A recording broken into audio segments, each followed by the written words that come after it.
Srivalli pregnant అని చెప్పిన డాక్టర్ని తీసుకొచ్చి నిజం బయట పెట్టించిన నర్మద. అసలు ఇదంతా ఎలా జరిగిందనేది వీడియోని స్కిప్ చేయకుండా చివరి వరకు చూడండి. ఇల్లు ఇల్లాలు పిల్లలు అప్కమింగ్ ఎపిసోడ్స్ లో ఏం జరగబోతుందో ముందుగా తెలుసుకోవాలి అనుకుంటే వీడియోని లైక్ చేసి ఛానల్ని సబ్స్క్రైబ్ చేసుకుని పక్కనే ఉన్న బెల్ సింబల్లో ఆల్ పై క్లిక్ చేయండి.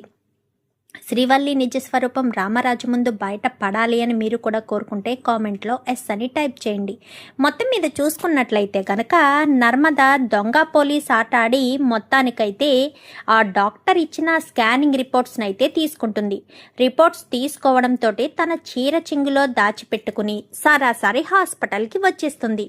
హాస్పిటల్కి వచ్చేసి డాక్టర్ దగ్గరికి వచ్చి కూర్చున్న తర్వాత డాక్టర్ గుర్తుపట్టదు నర్మదను. నర్మద మాత్రం డాక్టర్ని గుర్తుపడుతుంది. ఏంటమ్మా, ఏంటి నీ ప్రాబ్లం అనగానే నేను ప్రెగ్నెంట్ని డాక్టర్ అనగానే, ఓ అవునా, కంగ్రాచులేషన్స్.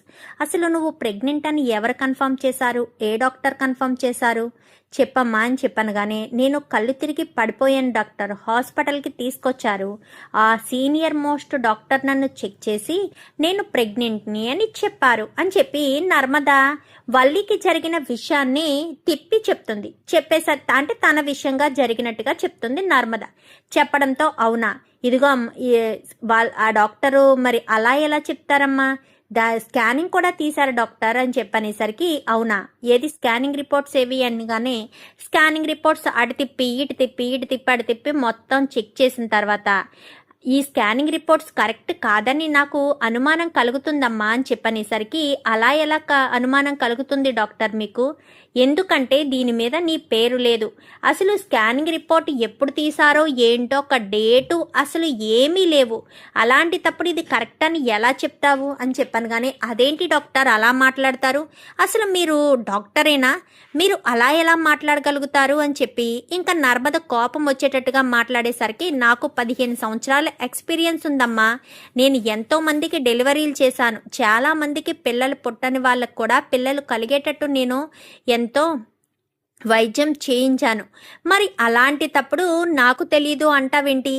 మరి ఈ రిపోర్ట్ ఇచ్చింది మీరైనప్పుడు, మీరు అంత సీనియర్ మోస్ట్ డాక్టర్ అయినప్పుడు పేరు డేటు లేకుండా రిపోర్ట్ ఎందుకు ఇచ్చారు డాక్టర్ అని చెప్పి నిలదీయడంతో ఒక్కసారిగా షాక్ అయిపోతుంది డాక్టర్.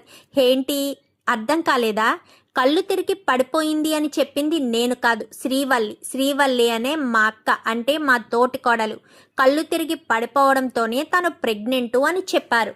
తర్వాత ఫర్దర్ చెకప్ కోసం నేను తీసుకొచ్చినప్పుడు అప్పుడేమో మీరు ఎలా మాట్లాడారు, స్కానింగ్ రిపోర్ట్ ఇది ఇచ్చారు, మాకు ఈ రిపోర్ట్ చూడడంతో అనుమానం కలిగింది నిజంగానే తను ప్రెగ్నెంటా కాదని, ఎందుకంటే వాళ్ళ కుటుంబమై మోసపూరితమైన కుటుంబం, వాళ్ళు అబద్ధాలు చాలా సునాయాసంగా చెప్పేస్తారు, మోసాలు కూడా చాలా ఈజీగా మోసాలు చేసేస్తారు, అలాంటి తప్పుడు తను ప్రెగ్నెంట్ అని చెప్పిన తర్వాత మాకు చాలా అనుమానాలు వచ్చాయి, ఈ స్కానింగ్ రిపోర్ట్ చూసిన తర్వాత ఆ అనుమానం ఇంకా బలపడింది అనేసరికి, చెప్పండి డాక్టర్, నిజం చెప్తారా లేదంటే పోలీస్ కంప్లైంట్ ఇవ్వమంటారా, ఇదే రిపోర్ట్ని తీసుకెళ్ళి దీని మీద మీ హాస్పిటల్ పేరు కూడా ఉంది కాబట్టి ఇది ఇలా తీసుకెళ్ళి నేను పోలీస్ కంప్లైంట్ ఇస్తాను, ఇది స్కానింగ్ చేశారు, దీని మీద డేటు పేరు ఏమీ రాలేదు, ఏమీ ఇవ్వలేదు అని చెప్పి, ఆ తర్వాత మీ ఇష్టం అని చెప్పాను. కానీ లేదమ్మా చెప్తాను అనేసరికి, చెప్పండి డాక్టర్ అసలు ఏం జరిగింది, నిజంగా వల్లి కడుపుతో ఉందా, ఆ రోజు మీ దగ్గరికి వచ్చినప్పుడు చెప్పిన అదే టెంపరు మీతో మాట్లాడిన తర్వాత వల్లి అక్కలో నాకు కనిపించలేదు, వల్లి అక్క కొంచెం డల్ అయింది, తన కళ్ళు కూడా ఏడ్చినట్టు ఉన్నాయి, ఇప్పుడిప్పుడే అన్నీ గుర్తొస్తున్నాయి, చెప్పండి డాక్టర్ అసలు ఏం జరిగింది చెప్పండి అని చెప్పనేసరికి, అది అని ఇంకా డాక్టర్ అయితే మాటలు దాటేయడానికి ట్రై చేస్తూ ఉంటుంది. మీరు అబద్ధాలు చెప్పొద్దు, మోసం చెయ్యొద్దు, అసలు నాకు ఏ విషయంలోనే అబద్ధం చెప్పొద్దు, జరిగింది జరిగినట్టు చెప్పండి, నాకు ఏ మాత్రం చిన్న అబద్ధం చెప్పినా నేను గవర్నమెంట్ ఉద్యోగనే, నాకు లా తెలుసు, అన్నీ కూడా తెలుసు, ఇప్పుడే పోలీసులకు ఫోన్ చేసి పిలిపిస్తాను అనగానే, వద్దమ్మా పోలీసులకి ఫోన్ చేయొద్దు, చెప్తాను, జరిగిన విషయం చెప్తాను, వేరే వాళ్ళ గురించి నేను ఆలోచించి నా భవిష్యత్తుని నా ఉద్యోగాన్ని రిస్క్లో పెట్టలేను కదా, చెప్తాను. ఆ రోజు ఆ అమ్మాయి కళ్ళు తిరిగి పడిపోయిన తర్వాత మీరు హాస్పిటల్కి తీసుకొచ్చారు, అలా తీసుకొచ్చిన అమ్మాయి కడుపుతో ఉంది అని చెప్పమని వాళ్ళమ్మ నా కాళ్ళు పట్టుకుని బ్రతిమలాడింది. నా కూతురు కాపురం చెడగొట్టడానికి చాలామంది ప్రయత్నం చేస్తున్నారని, ఇప్పుడు గనక మీరు నా కూతురు ప్రెగ్నెంటు అని చెప్పకపోతే నా కూతురు జీవితాంతం పుట్టింట్లోనే పడి ఉండాల్సిన పరిస్థితి వస్తుంది అంటూ ఎంతగానో ఏడ్చి మొత్తుకుంది. ఏడ్చి ఇంకా కాళ్ళు పట్టుకుని బ్రతిమలాడడంతో సరే అని చెప్పి ఆ రోజు బయటికి వచ్చి మీ అందరికీ తను ప్రెగ్నెంటు అన్న విషయం చెప్పాను. అక్కడతో సమస్య తీరిపోతుంది అనుకున్నాను. కానీ ఆ తర్వాత మళ్ళీ నిన్ను ఇంకొక అమ్మాయిని తీసుకుని వచ్చి స్కానింగ్ చేయమని చెప్పింది. ఆ రోజు నాకు అర్థమైంది ఇంకా వాళ్ళు అదే అబద్ధాన్ని కంటిన్యూస్ చేస్తున్నారు అన్న విషయం నాకు అర్థమయ్యి వెంటనే తనని హెచ్చరించాను. డాక్టర్ నాకు తెలీదు అని చెప్పనేసరికి తనకు అసలు కడుపే రాలేదు అన్న విషయం అప్పుడు నేను బయట పెట్టాను. ఆ విషయం వినడంతో తను షాక్ అయింది అని చెప్పాను. కానీ అంటే ఏమంటున్నారు, మొదటిసారి ప్రెగ్నెంటు అని చెప్పిన తర్వాత తను నిజంగానే ప్రెగ్నెంట్ అని అనుకుంది. ఎప్పుడైతే మీరు చెప్పారో ఇంకా అప్పటి నుంచి తను ప్రెగ్నెంట్ కాదు అని క్లారిఫై వచ్చింది. నిజానికి తను ప్రెగ్నెంటా డాక్టర్ అనగానే తను అసలు ప్రెగ్నెంటే కాదు అని చెప్పి డాక్టర్ చెప్తారు. మరి అబద్ధం చెప్పినందుకు మోసం చేసినందుకు పోలీస్ కంప్లైంట్ ఇవ్వమంటారా, లేక ఇదే నిజాన్ని మా ఇంటికి వచ్చి అందరి ముందు బయట పెడతారా? బయట పెడితే మీ భవిష్యత్తు మీ డాక్టర్ సర్వీసు అంతా కూడా నార్మల్గానే ఉంటుంది. కాదు కూడదు అంటూ ఎవరినైనా సెక్యూరిటీని పిలిచినా రాద్ధాంతం చేసినా నీ వెంట ఎవరైనా వచ్చినా నేను అస్సలు ఊరుకోను అని చెప్పనేసరికి సరే అని ఇంకా డాక్టరు నర్మద ఇద్దరు కూడా బయలుదేరి వస్తారు. బయలుదేరి దారిలో వచ్చేసరికి ధీరజ్ వస్తాడు. వచ్చేసరికి ఏంటొదినా అని చెప్పాను. కానీ డాక్టర్ని గుర్తుపట్టావా ధీరజ్ అనగానే ఈ డాక్టర్ గారు వల్లి వదిన కడుపుతో ఉందని చెప్పిన డాక్టరే కదా వదినా అని చెప్పాను. కానీ అవును ఆ డాక్టరే ఈయన అని చెప్పనేసరికి ఈవిడ అనేసరికి అదేంటి ఎక్కడికి తీసుకువెళ్తున్నావు వదినా అనగానే మన ఇంటికే తీసుకొస్తున్నాను ధీరజ్, అసలు విషయం ఏంటో తెలిసిపోయింది అనగానే ఏంటొదినా ఏంటి నిజంగానే వల్లి వదిన కడుపుతో లేదు కదా అనగానే అంత నమ్మకం ఏంటి ధీరజ్ అని చెప్పాను. కానీ వల్లి వదిన మోసాలు మనకు తెలియదా, తను అబద్ధమాడే మళ్ళీ మన ఇంట్లో అడుగు పెట్టింది అన్న విషయం క్లారిటీ వస్తుంది కదా వదినా అని చెప్పనేసరికి అదే కదా నేను చెప్తున్నాను, తను ప్రెగ్నెంట్ కాదు అన్న విషయం నాకు ఇప్పుడే క్లారిటీ వచ్చింది. మన ఇంటికి తీసుకెళ్ళి అందరి ముందు నిజాన్ని బయట పెట్టాలి ధీరజ్.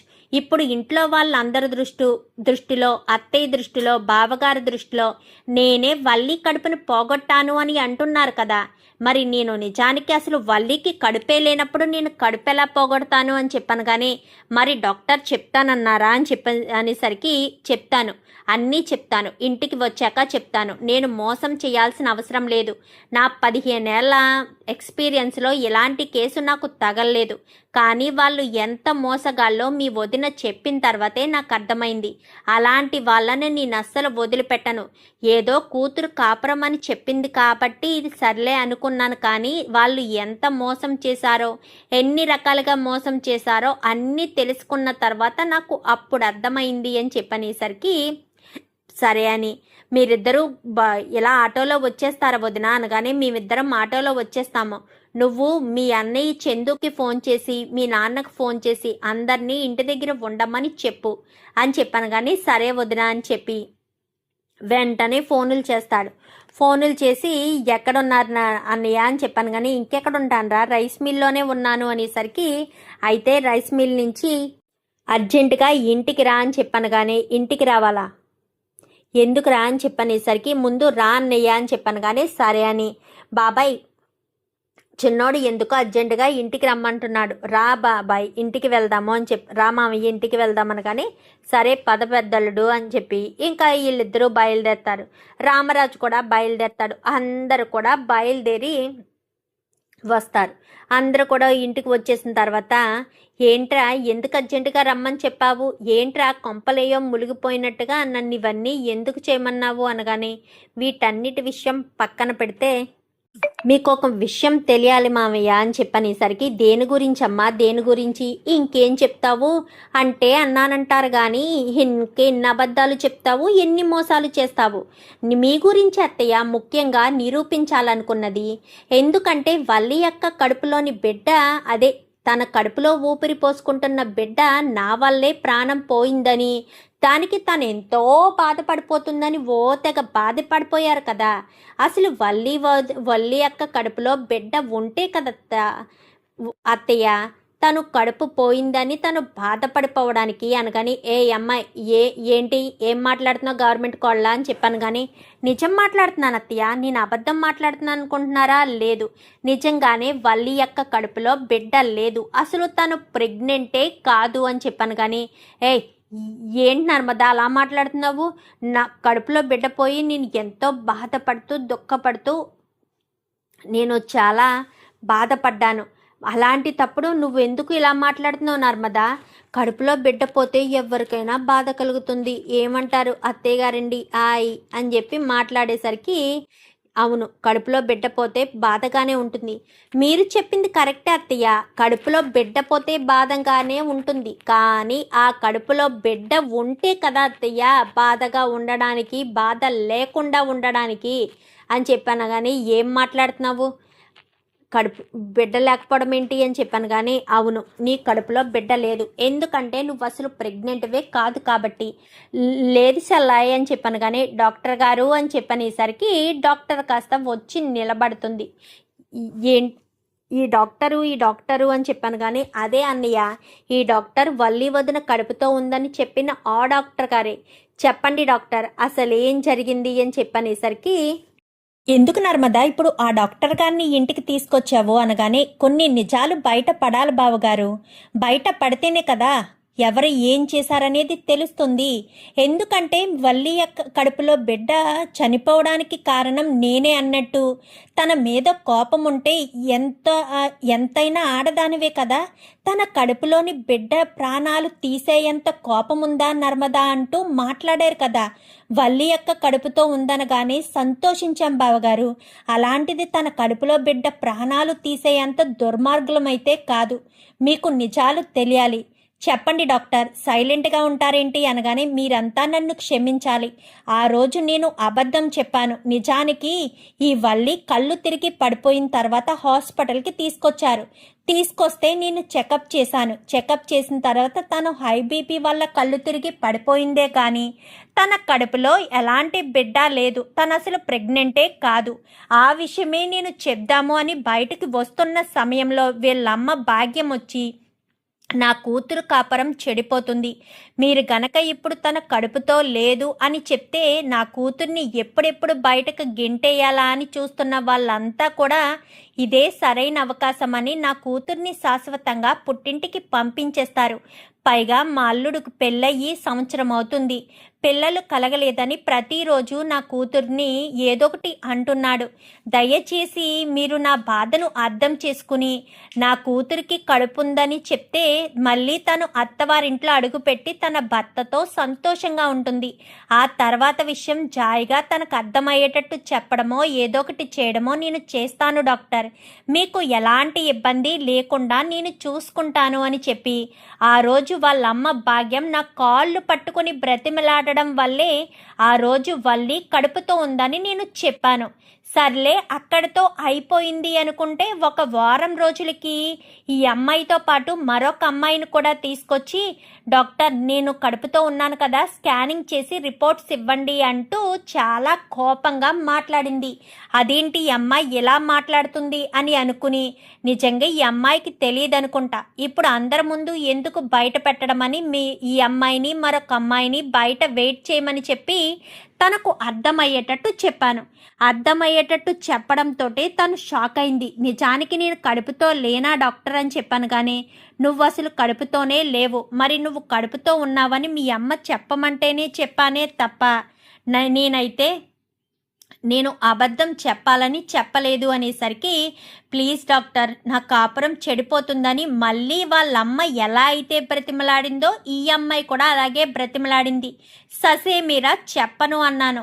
నా ప్రాణాలు తీసుకోవడం తప్ప నాకు వేరే ఆప్షన్ లేదు అంటూ ఆ అమ్మాయి నన్ను వేధించేసరికి అక్కడే ఒక రిపోర్ట్ ఉండడంతో దాని మీద పేరు కానీ డేట్ కానీ ఏమీ రాయని స్కానింగ్ రిపోర్ట్ని తన చేతిలో పెట్టాను.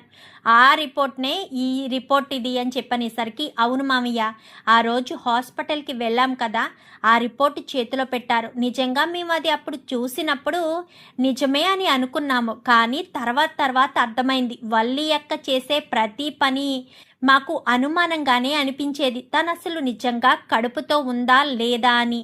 ఈ అబద్ధమాడి మోసం చేసి ఇంట్లో అడుగు పెట్టడం కోసమే ఇన్ని కుట్రలు చేస్తారని అనుకోలేదు. అసలు ముందు మీకు యాక్సిడెంట్ జరిగింది గుర్తుందా బావగారు?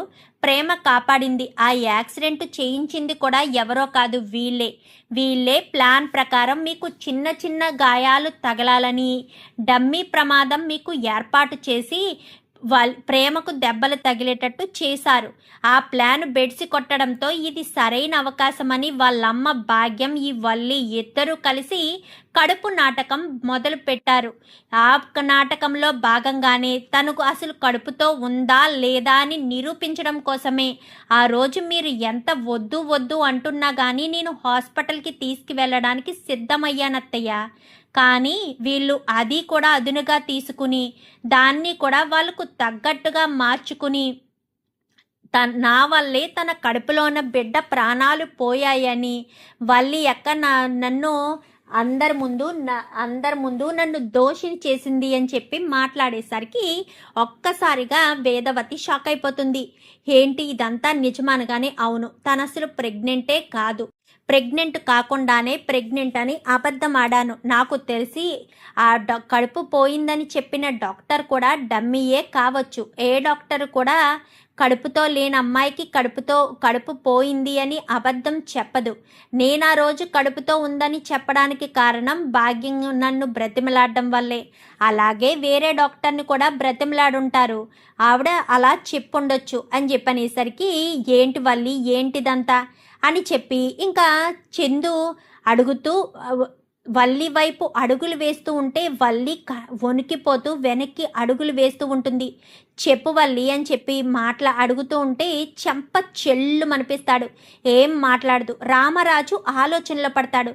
ఒక్క నిమిషం నర్మదా, అసలు వల్లి అబద్ధం చెప్పి ఇంట్లోకి రావాల్సిన అవసరం ఏముంది అనగానే, దానికి సమాధానం నేను చెప్తాను నాన్న అంటూ చందు వల్లి వైపు వెళ్ళినవాడు కాస్త వెనక్కి తిరిగి రామరాజు దగ్గరికి వస్తాడు. ఏంట్రా పెద్దోడా, ఏమంటున్నావు? వల్లి ఎందుకు అబద్ధం చెప్పిందో దానికి రీజన్ నువ్వు చెప్తావా? దేంటా రీజను అని చెప్పనేసరికి, ఎందుకంటే వల్లిని వాళ్ళ పుట్టింట్లో వదిలిపెట్టేసింది నేను కాబట్టి. తనేమి తన తల్లిని చూసుకోవడానికి చుట్టం చూపుగా వెళ్ళలేదు, శాశ్వతంగానే పుట్టింట్లో వదిలిపెట్టేశాను నాన్న అని చెప్పనేసరికి, ఏం తప్పు చేసిందని వల్లి పుట్టింట్లో వదిలిపెట్టడానికి? అసలు ఏం జరిగింది పెద్దోడా? నా దగ్గర ఏదైనా నిజం దాస్తున్నారా అని చెప్పాను. కానీ తను 1, 2 కాదు నాన్న, చాలా చాలా తప్పులే చేసింది. పెళ్ళైనప్పటి నుంచి మనల్ని మోసం చేస్తూనే ఉంది. అడుగడుగున మోసాలు, అన్ని అబద్ధాలే చెప్పుకొచ్చారు అనేసరికి, ఏంటా అబద్ధాలు, ఏంటా మోసాలు? నువ్వు చాలా సహనంగా ఉంటావు, అలాంటిది నీకు కోపం వచ్చి పుట్టింటికి తీసుకెళ్లి వదిలేసేంతలా ఏం చేసింది వల్లి అని చెప్పాను. కానీ ఏం చేసిందా? నా చెల్లెలంటే నాకు ఎంత ప్రాణం, అలాంటి నా చెల్లెలి జీవితాన్ని నాశనం చేసింది వల్లి అనే విషయం తెలిసాక కూడా దీంతో కలిసి ఎలా ఉంటాను నాన్న, అందుకే తీసుకెళ్లి పుట్టింట్లో వదిలిపెట్టేశాను అనేసరికి, ఏంటి నీ చెల్లెల జీవితమా? అంటే మన అమూల్య జీవితమా? మన అమూల్య జీవితాన్ని వల్లి నాశనం చేయడం ఏంట్రా పెద్దోడా, ఏంటిదంతా అని చెప్పాను. కానీ అదేం కాదండి అనగానే, నువ్వు ఉండు బుజ్జమ్మ, పెద్దోడా చెప్పు అసలు ఏం జరిగింది? వల్లి అమూల్య జీవితాన్ని నాశనం చేయడం ఏంటి? అమ్మా అమూల్య ఇలా రా అని చెప్పాను. కానీ అమూల్య ముందుకొస్తుంది. మీ పెద్దన్నయ్య ఏమంటున్నాడు అని చెప్పనేసరికి, అది నాన్న అనగానే, ఏంటమూల్య, ఇంకా నిజం దాచిపెట్టాలని ఎందుకు చూస్తున్నావు? నాన్నకు తెలియకూడదని ఇన్ని రోజులు అనుకున్నాం. ఇది కడుపు నాటకం ఆడి పైగా నాకు ప్రమాదం తలపెట్టి మరీ ఇంట్లో అడుగు పెట్టాలని చూసిన తర్వాత కూడా ఇంకా నాన్నకు తెలియకుండా దాచిపెట్టి దీని నిజ స్వరూపాన్ని నాన్న ముందు బయట పెట్టకుండా మనం ఉండడం తప్పు చేసిన వాళ్ళం అవుతాం అమూల్య.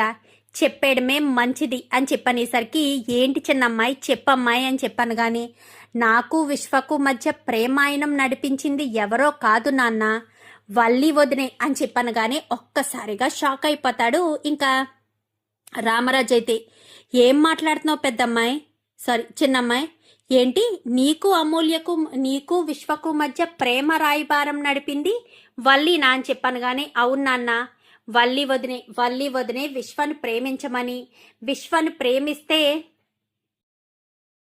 రెండు కుటుంబాలు ఒకటవుతాయని, అలా ఒకటైతే ఇంకా ఎలాంటి సమస్యలు ఉండవని కావాలని నా మనస్సు మార్చి విశ్వను ప్రేమించేటట్టు చేసింది. నేను అప్పటికి విశ్వను ప్రేమించను అని ఎంతలా చెప్తున్నా గానీ వినిపించుకోలేదు. ప్రతి క్షణం నాకు చెప్తూనే ఉంది. నా మైండ్నంతా పొల్యూట్ చేసి విశ్వను నేను ప్రేమించేటట్టు చేసింది. నిజానికి విశ్వ నన్ను ప్రేమించలేదు. మరి వల్లి వదిన ఏం ఆశించి ఇదంతా చేసిందో నాకైతే తెలియదుగా నాన్న. విశ్వ మాత్రం కేవలం నన్ను పగ తీర్చుకోవడం కోసం ఒక పావులా ఉపయోగించుకున్నాడే తప్ప నన్ను వాడు ప్రేమించలేదు, ప్రేమించను కూడా అని చెప్పాడు. అలాంటిది మరి వల్లి వదిన ఎందుకు వాడితో నన్ను కలపాలని చూసి వాడిని నేను ప్రేమించాలన్నట్టు చూసేటట్టు ఎందుకు చేసిందనేది నాకు తెలియలేదు నాన్న అని చెప్పి మాట్లాడేసరికి, ఏమంటున్నావమ్మాయి అని చెప్పాను కానీ, అదే కదా చెప్తున్నాను కదా నాన్న, ఎందుకు ఇదంతా చేసిందో అర్థం కావట్లేదు. వల్లి వదిన ఎలా ఎందుకు చెయ్యాల్సిన పరిస్థితి వచ్చిందో కూడా నాకు తెలియడం లేదు. నా జీవితాన్ని నాశనం చేసింది వల్లి వదినే. తెల్లవారితే పెళ్ళనగా వల్లి వదిన వాళ్ళమ్మ ఇద్దరు కూడా నా రూమ్కొచ్చి పవర్ కట్ చేసి మరీ నన్ను తీసుకెళ్లి విశ్వకు అప్పగించారు నాన్న అంటూ మొత్తం విషయం కాస్త అంతా కూడా చెప్పేస్తుంది. చెప్పేసేసరికి ఇంకా రామరాజుకి చాలా కోపం వస్తుంది. ఎందుకంటే కూతురి విషయంలో తప్పు చేస్తే రామరాజు ఎందుకు వదిలిపెట్టేస్తాడు? అస్సలు వదిలిపెట్టడు కదా. సో అందుకోసమని ఇంకా చాలా కోపంతోనే ఉంటాడు రామరాజు. అయితే అలా కోపంతో ఉన్న రామరాజు, ఏంటి వల్లి, ఏంటిదంతా అని చెప్పాను కానీ, అది అది అది మామయ్య గారండి అని చెప్పాను కానీ, చెప్పు వల్లి, ఏంటిదంతా, అసలు నువ్వు ఇదంతా ఎందుకు చేశావు? చెయ్యాల్సిన పనేంటి? నువ్వు నా కూతురు జీవితాన్ని నాశనం చేయడానికి ఇదంతా చేశావా? అసలు నా కూతురు జీవితాన్ని నాశనం చేసే హక్కు అధికారం నీకెక్కడిది? నువ్వెందుకు ఇలాంటి పనులు చెయ్యాలి? నా కూతురు జీవితాన్ని ఎందుకు నాశనం చేశావు? ఏం ఆశించావు వాళ్ళ నుంచి? వాళ్ళు నీకు డబ్బాసు చూపించారా? మీకు డబ్బు అవసరం కాబట్టి డబ్బాసు చూపించడంతోటే నువ్వు లొంగిపోయి నా కూతురు జీవితాన్ని నాశనం చేయడానికి ప్రయత్నించావా అంటూ మాట్లాడేసరికి, అది అది అది కాదు మామయ్య గారండి అని చెప్పాను కానీ, చెప్పు వల్లి, అసలు నువ్వు ఇదంతా ఎందుకు చేశావు? ఎందుకు ఇదంతా చెయ్యాల్సిన పరిస్థితి వచ్చింది చెప్పు అంటూ ఇంకా అమూల్య, చందు అందరూ కూడా చెప్పేసేసరికి, ఇన్ని జరుగుతున్నా నాకొక్క మాట కూడా చెప్పలేదా? అసలు నాతో ఒక్క మాట కూడా చెప్పకుండా ఉండవలసిన అవసరం ఏముంది? అసలు ఎందుకు ఇదంతా చేయాల్సిన పరిస్థితి వచ్చింది? అసలు ఏం జరుగుతుందో ఏమైనా తెలుస్తుందా?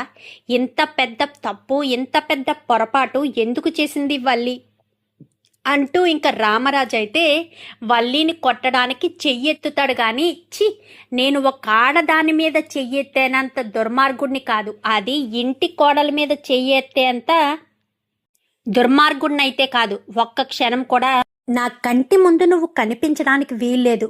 తక్షణమే ఇల్లు వదిలి వెళ్ళిపో.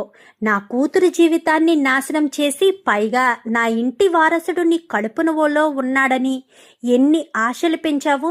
నేనింక ఇంటి వారసుడు రాబోతున్నాడు, 3వ తరం వాళ్ళని నేను చూడబోతున్నాను అని ఎంతో సంబరపడిపోయాను. నువ్వు ఇంట్లో ఉండడం కోసం, ఇంట్లోకి రావడం కోసం అబద్ధాలు చెప్పి మా ఎమోషనల్తో ఆడుకుంటావా? అసలు నువ్వు మనిషివేనా? నువ్వు మొదటి నుంచి ఇలానే అబద్ధాలు చెప్పుకుంటూ వచ్చావా? నేను నిన్ను నమ్మి ఇంతలా నువ్వు నా ఇంటికి పెద్ద కోడలివి, నువ్వు తప్ప నా ఇంటికి ఎవరూ సరైన కోడలు లేదు అంటూ ఓ తెగ సంబరపడిపోయానా? ఇన్ని రోజులు నేను తెలుసుకోలేకపోయాను అంటూ రామరాజు కాస్త చాలా బాధపడుతూ ఉంటాడు. బాధపడుతూ ఉండేసరికి, నాన్న ప్లీజ్ నాన్న, మీరు బాధపడకండి నాన్న అని చెప్పనేసరికి, తను ఒక్క నిమిషం ఇంట్లో ఉండడానికి వీల్లేదురా, తను కడుపుతో ఉందని ఎంతో సంతోషపడ్డాను, అలాంటిది ఆ కడుపు అబద్ధమని చెప్పింది, నా కూతురు జీవితాన్ని కూడా నాశనం చేసింది, అలాంటిది ఒక్క నిమిషం ఇంట్లో ఉండడానికి వీల్లేదు, తక్షణమే ఇంట్లోంచి బయటికి వెళ్ళిపోమని చెప్పి ఇంకా రామరాజు కాస్త తన గదిలోకి వెళ్ళిపోతాడు. చూద్దాం మరి రాబోయే ఎపిసోడ్స్లో ఇలాగే జరగాలని మీరు కూడా కోరుకుంటే కామెంట్లో ఎస్ అని టైప్ చేయండి. Thank you for watching.